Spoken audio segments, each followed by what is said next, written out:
Hi, I'm Julien Pirou. I'm one of the writers and designers working at Ubisoft on the current Might and Magic and Heroes games, especially Might and Magic Heroes 7. But today, it's the 20th anniversary of the franchise, and I am with a special guest, Jon Van Caneghem, the creator of Might and Magic and Heroes. Thanks, Julien. It's great to be here. So, can you tell us a bit about what you're doing currently? Yeah, so I recently started a new company, and it's called VC Mobile Entertainment, and we're working on mobile games. So fantasy, strategy, I think a lot of the fans would be happy to see the new games we're creating for tablets and phones. So Might and Magic Heroes, or Heroes of Might and Magic as it was called originally, is celebrating its 20th anniversary this year. The first one was released in 1995. So how do you feel as a creator of the franchise of this anniversary? Wow, 20 years, that's pretty exciting. Never would have imagined it when we created the first one in 1995. And it's just so exciting to be here and having new games being made. Can you tell us about how basically how Heroes came to be, how it was born? Oh wow, it's quite a long tale, but I'll try to get through it quickly here. Originally, I was a big fan of strategy games as well as role-playing games, and I played a lot of board games and a lot of strategy games. And my first attempt at making a computer strategy game was actually King's Bounty, which some people refer to as the prequel to actually Heroes. And King's Bounty was quite a critical success, but not as much as a financial one. So we kind of put it on the side and said, all right, I'll stick to role-playing games for a while. But we had so much fan feedback and kept asking for a sequel, make a new strategy game, please. Said, all right, finally I'm going to do one.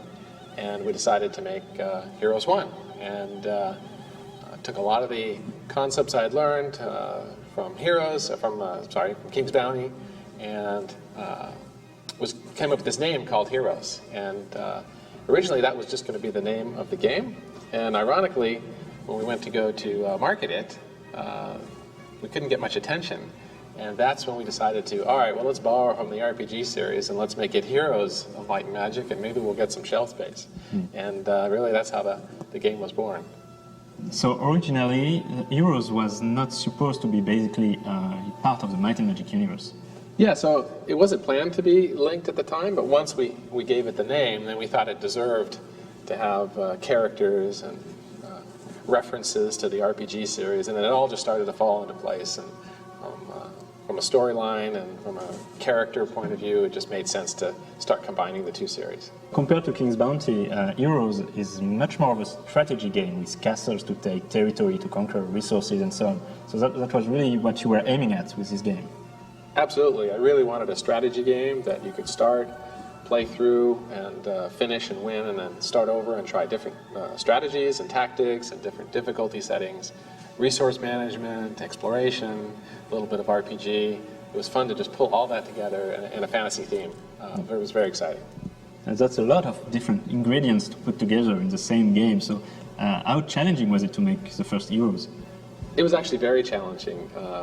In fact, building the first game, of course, you have to build the engine first, and no one really even knows how the game is going to play while you're doing that. So we had a lot of doubting players and testers at the office. And ironically, very close until the game was actually finished, people didn't even think it was very good. The magic kind of came together in the last few weeks as we got the game actually working and worked out some of the play and the scenarios. But it was a long haul, and you had to have faith for a very long time to get that game done. Do you have a specific anecdote or story that occurred during the development of Heroes 1 that you can share with us? Oh wow, there was probably so many, but let's see. 3 weeks before the game was going to ship, people said this game wasn't any fun. I think that was the hardest one for me to get through, and then magically we made some changes on the difficulty and the pace of the game and some of the distances heroes could move, and then all of a sudden the game came alive. And when I saw the QA department couldn't stop playing, then I knew we did it, and I knew it was ready to go. So from this first Heroes of Might and Magic came Heroes 2, which was in many ways, I guess, the real moment where Heroes exploded. So can you tell us about Heroes 2? Yeah, so Heroes 1 was quite a mountain to climb to actually make, because we had to build the engine and the editors, and the amount of time left to actually build scenarios and balance was small. Heroes 2 was very exciting to start because we already had the technology and the engine. Now we could just add to it and make the gameplay deeper and more characters. So the whole development period was a lot of fun and a lot of playing. Heroes 1 and 2 were not so heavy on the RPG side. I mean, the skills appeared only in Heroes 2 and they were quite limited compared to how it evolved later. And I think it's really the expansion pack that took the series to a more RPG direction. So what did you feel about that? That was really quite interesting during the development of the game. Originally, Heroes was set out to be just a strategy game and not an RPG. Yet once we got to the first expansion for Heroes 2, it went definitely in a direction of more role-playing scenarios. And we found that the fan base actually, instead of shrinking, it actually grew fivefold. So we had people who really enjoyed the RPG line of scenarios and others who enjoyed the strategy, and it just made the audience to the game just that much bigger. And it was quite surprising, but actually quite a lot of fun. So there's a funny but maybe not so surprising coincidence that on Heroes 7, the 6 factions we have, 2 of them have been actually voted by the community, are essentially the 6 factions of Heroes 2. So in your opinion, what makes these 6 factions so magical? Yeah, that's a great question. I know when we were creating the first few games, we had a lot of debates on how many factions and where the creatures and the characters would belong, and for some reason the 6 groupings just turned out to be a magic number, and it just made sense from a strategy point of view. And I know there's been a lot of previous board games I played that 6 was kind of a magic number for sides too, so it's really interesting how Heroes evolved that way, and now you're saying that the fans want that back, and of course you've done it now with Hero 7, so that's pretty cool. From a production point of view, what was the size of the team back on Heroes 1 and 2? How many people worked on these games? Oh wow, I think Heroes 1 probably is 10 to 15 people. It wasn't really very large. Maybe expanded to close to 20 near the end. Heroes 2 got considerably larger, and I think Heroes 3 might have peaked at 50 plus people towards the end. So actually, that's a great transition to Heroes 3, which is still to this day the episode that fans always mention and bring back into the conversation. Why do you think Heroes 3 became such a great success? I think it's really the pinnacle of the Heroes series. We took everything we had learned from the first 2 and added to it with some more modern graphics, and we created a new editor from scratch, which I think was a big part of the Heroes series, for players to be able to create their own scenarios and map. And we spent a lot of time on the editor, and just a lot of time on game balance, a lot of time on details, and just we put our all into it. We really loved making that game. It was a lot of fun.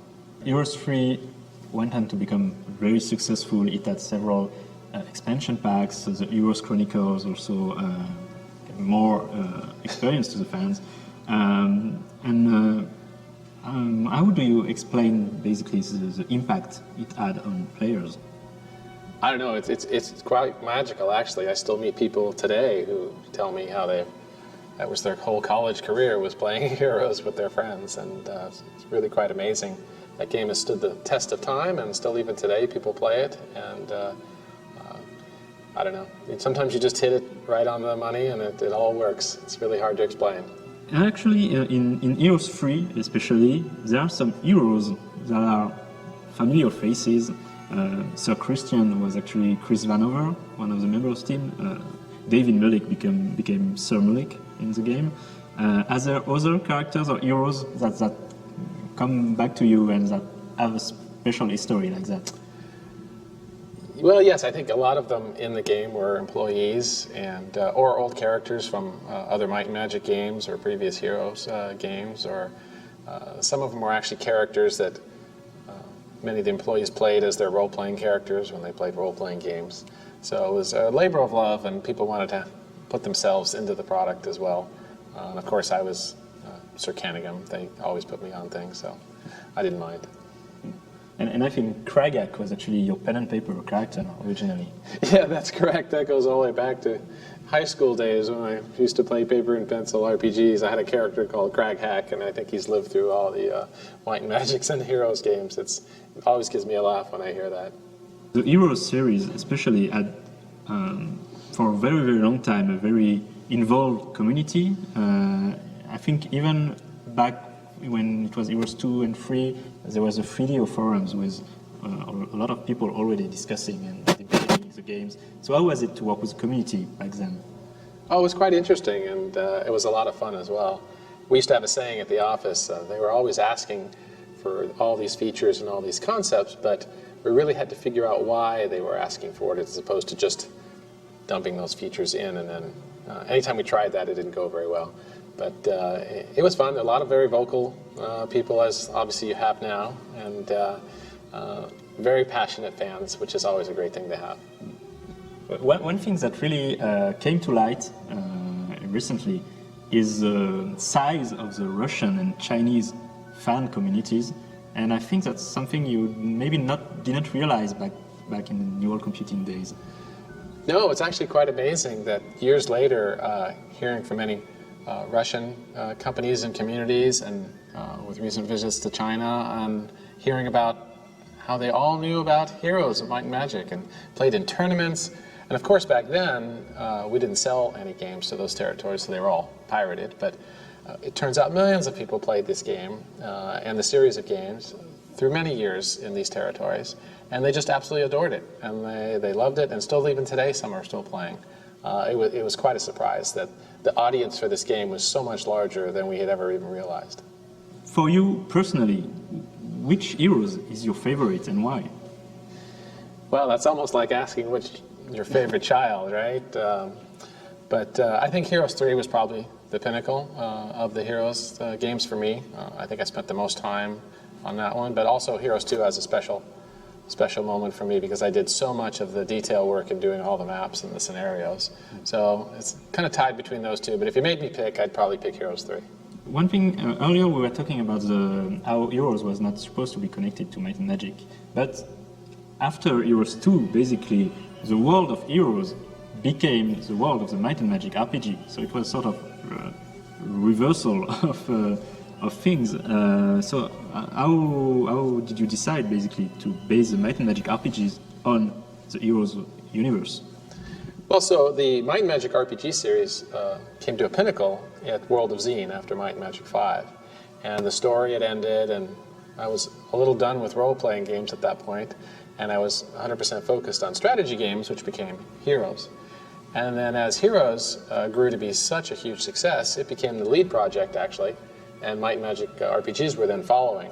So whatever we wanted to use for Heroes was fair game, and it became the lead world, and we borrowed lore and characters from the Might and Magic series, and that's how they became intertwined. In the early Might and Magic titles, there was this sort of sci-fi background.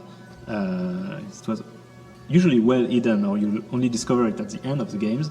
But with Heroes 3 Armageddon's Blades, the first expansion pack, originally the plan was to bring that back into Heroes with the Forge faction.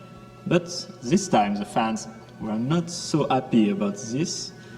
So can you tell us about basically this, how this turned out? Oh, I thought it was fun. I think in a strategy game it's okay to introduce things and try them out, and if you don't want to use them, it's fine. And of course the Might and Magic RPG series had a little bit of sci-fi, as you remember, at the very end, kind of hidden underneath all of the fantasy. So bringing that to Heroes seemed like a natural, but it was, again, amazing, the fans' response of, get your sci-fi out of my fantasy game. Some of the diehards, so it was fun. In your opinion, basically, what is a magic recipe that made Heroes so appealing and even addictive to players during these 2 decades? What is the secret ingredient? I think the passion of the development team working on the game was a big part of the magic that came out of it. We all loved working on it, and we loved playing it, and I think that really came through in the quality and the end result on the product. I also think putting in the editor so players could enjoy the game and then modify it themselves and really continue to interact with the game for a long time to come after that. Those are some, I think, of the magic elements. And of course, fantasy is a worldwide very, very popular, and you add that with a balanced game, and I think you have something that people are going to enjoy for a long time. One of the pillars of Heroes so far have always been the fact that it's turn-based game. And but I guess that with the strategy market having more and more real-time games, there have been some temptation to go real-time with Heroes. So did that actually happen? Was it considered? Yeah, that's quite an interesting topic. And as the heroes evolved through 1, 2, and 3, and then computers were getting faster and more people were playing real-time games, there was a lot of pressure actually that we should move heroes to a real-time strategy game as opposed to a turn-based. And the market was fewer and fewer turn-based games, and everyone was releasing real-time games, and we almost did it. We were actually very close to turning Heroes into a real-time strategy game. But at the last minute I said, you know, this game, I wanted to keep it pure to what it was, and I said it's going to stay a turn-based strategy game. And I believe us and Civilization were the only two real big games that stayed as a turn-based game to this date, and I'm really happy we made that decision. There have been actually some games that may have been influenced a bit by Heroes, so was it something you actually saw in other strategy games and you say, oh, actually I recognize a bit of my game in that? Yes, in fact, I do think there's a lot of games that borrowed or copied from the Hero series, and I think it's the greatest form of flattery, and I was excited to see it. It was actually pretty awesome. So I think it was in 2004 maybe, Ubisoft acquired the Might and Magic IP, and from their new games, both Heroes, Might and Magic, Dark Messiah, Clash of Heroes, and so on, have been made in this brand. So did you play them? Did you keep track of these games? Oh, absolutely. I was very excited to hear that Ubisoft picked up the licenses and that they were going to make new products. That was very exciting to me that my games were going to live on. And yeah, I think that back when Heroes 5 was starting at Ubisoft, actually you were approached to maybe take part in some capacity to this project, but at the time it didn't happen. So can you tell us a bit why? Well, I was busy at the time working in a new company and new games, and I thought it was very flattering, and I would have wanted to, but I couldn't have dedicated my entire time to it, so we decided not to work together. So right now we are in the last sprint before releasing Might and Magic Heroes 7. Did you have the chance to see what the game was shaping up to be? Well, I've been following it a little bit, and I'm obviously very excited to see it come out. And like with the previous Ubisoft games, I've been waiting to actually play the final game, is the way I like to do it. So can't wait to play it. I'm very excited. On Heroes 7, we are trying to involve the community a lot in the development process with this Shadow Council website, when we ask them to vote for factions, for creature design, and so on. But I was wondering, what's your opinion of this open development philosophy that we see more and more nowadays in video games? Oh, absolutely, and it's quite commendable to actually do that, because I know how difficult it can be. But with a game with this type of history and the passion of the fans, I think it's a terrific thing to do. I hope you do more of it. One thing we've said about Heroes 7 is that it's a bit of a best of Heroes, basically our favorite features and ideas from all the past installments of Heroes, as well as some new ideas, of course. What would be your best of Heroes? What are your favorite features of the Heroes games?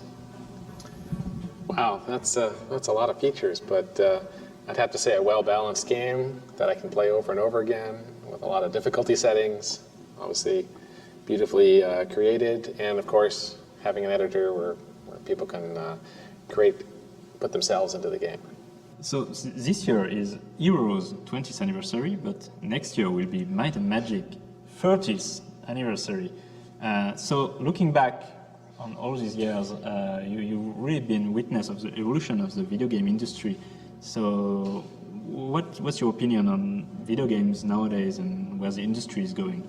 I think it's great to have been involved with the industry for so many years, and wow, 30 years next year for the original Might and Magic, that's crazy. I can't even believe it. But I think games have, for the most part, remained the same, and what people like and the systems involved. The graphics get better, and now we have more interconnected games with the internet. But it's really been pretty cool to watch the evolution of games over this long period, and to see something like Heroes and Might and Magic continue to be played this long. I really can't tell you how great that feels. So to conclude this interview, I have actually some questions from our VIP fans. VIP fans, I'm in trouble now. If you were to create Might and Magic today, would you still mix fantasy and science fiction together? I think on the RPG series, yes. I think it was part of the original canon for the game that there was a little hidden sci-fi at the very end of the RPG. That was really the story I created at the beginning. I think it was in Might and Magic 3, so Eyes of Terra. At the very end, in the ending sequence, there's a mention of the creators being the ancients' arch enemies, basically. And so fans are wondering if the creators and the Kriegans are the same beings. Well, no, the Kriegans were a different race we created to do invasions and cause havoc. And the creators originally started off as just loosely the development team at the office. Well, we were the creators. And then as the fans started to read and play the games, they started to interject ideas, and it actually stirred our imagination, and then we made more out of the creators than just the guys at the office writing the code. But, right now we're talking about the ancients, or because in Might and Magic 3 it implies that creators are like the nemesis of the ancients, and it was never mentioned ever again. No, sure. In fact, the creators and the ancients were kind of the same thing originally. They were us at the office, and then as the fans responded to the concept and the lore and the mythology, we started to build it into the actual games and the history. Another question, a bit of the same type, really, that Greg Fulton, who was a writer on Might and Magic Heroes 3, mentioned on a forum or something that angels were maybe like cyborgs, or it was hinting that there were some dark secrets behind the angels of Heroes 3. Was it actually just a joke, or were angels really something scary? Well, as far as I know, I think that was just a joke. Angels were just another fantasy creature that we had in the game, but you never know what Greg was thinking. He came up with a lot of crazy ideas. Did you ever give a specific name to the planet where the Heroes 1, 2, 3, and Might and Magic 6, 7, 8 were set? There was actually probably several names. I couldn't tell you today which one we even settled on. Maybe Greg could jump in on some forum sometime, but it really wasn't part of the big picture for the product, so I don't think it was a big deal. But I know there's fans who they like every little detail to come out. At some point, it became known that you had a passion for car racing. So is it still something you're interested in?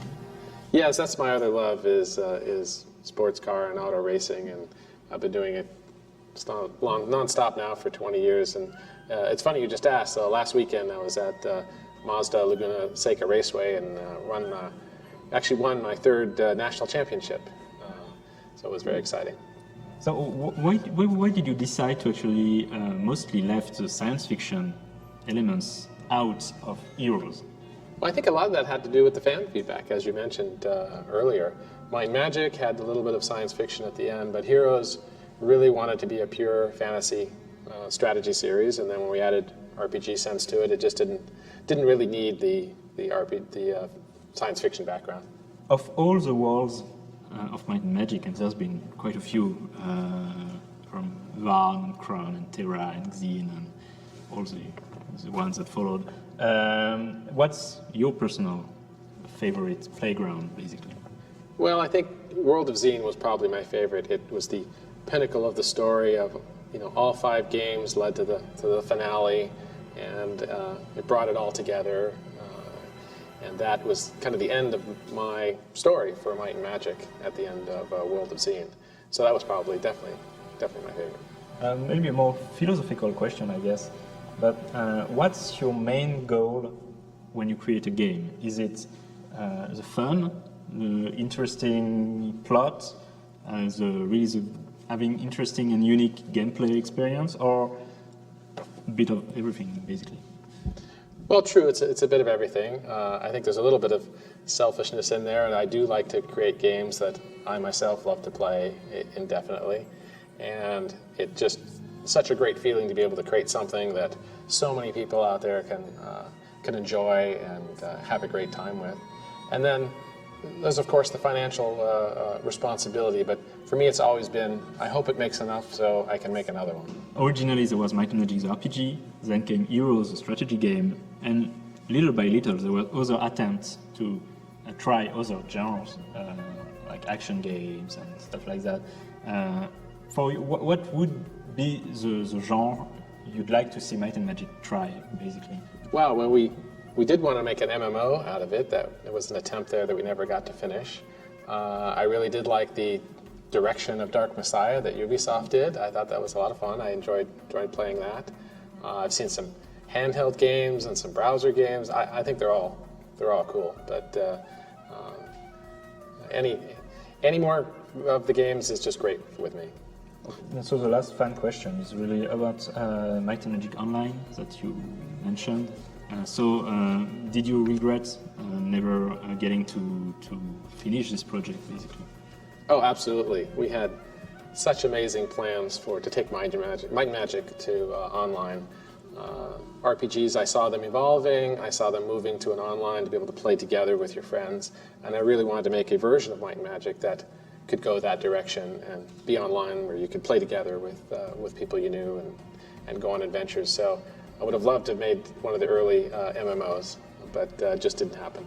So thank you very much for participating today in this interview, and also thank you for creating Might and Magic and Heroes and giving us gamers so many hours and nights of fun and just one more turn, especially with Heroes in these last 20 years. And we really hope at Ubisoft that you will enjoy Heroes 7 when it comes out in late September. I look forward to playing it, and thank you so very much for having me here. I really appreciate it.